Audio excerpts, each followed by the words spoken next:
Everybody, I'm going to do a quick demo using this diffraction grating that has been in my wallet for the past 8 or so years, and 3 different types of lasers. I have my red laser, I have my green laser, and I have my violet laser. So what I'm going to show you is I'm about 4.5 feet away from the wall there where my doorknob is.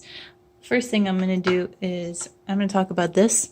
This is a diffraction grating. Basically what this shows is that there are a bunch of vertical lines that are very impossible to see. You can tell that it kind of obstructs the light a little bit, but there are 13,500 lines per inch going through this diffraction grating, and it is basically used to diffract the light.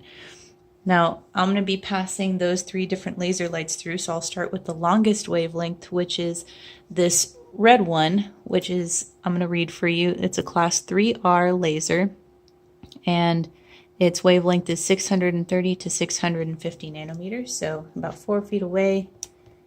You can see that, so there's the individual laser light, right?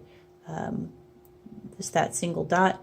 And then when I pass it through the diffraction grating, it actually breaks it up into a number of dots like that. So the wavelength of light is actually being refracted at this point.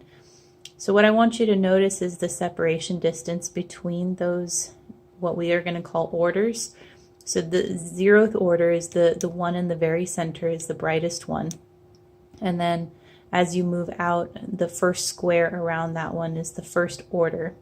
So the first order separation distance between the center and that one, you can see that it kind of extends from the outside of my doorknob to the outside of the lock. If I were to use the next smallest wavelength, this is going to be my green astronomical laser, and it's a class 3B with a wavelength of 532 nanometers, so same distance away. We'll notice that it's a lot brighter for starters, but also the separation distance is a little bit smaller in between the 0th order, the middle one, and then the first order. That starburst effect is happening because this is an old diffraction grating, and yeah, so it's seen better days. But the last one I want to show you is going to be this laser right here. This is my violet laser, and it is a class 3A, and its wavelength is 405 nanometers, plus or minus 10 nanometers. So it's hard to see, but if you notice between the brightest dot and the first order, you'll notice that it's a lot smaller separation distance between those two if you use my doorknob and the lock as a reference.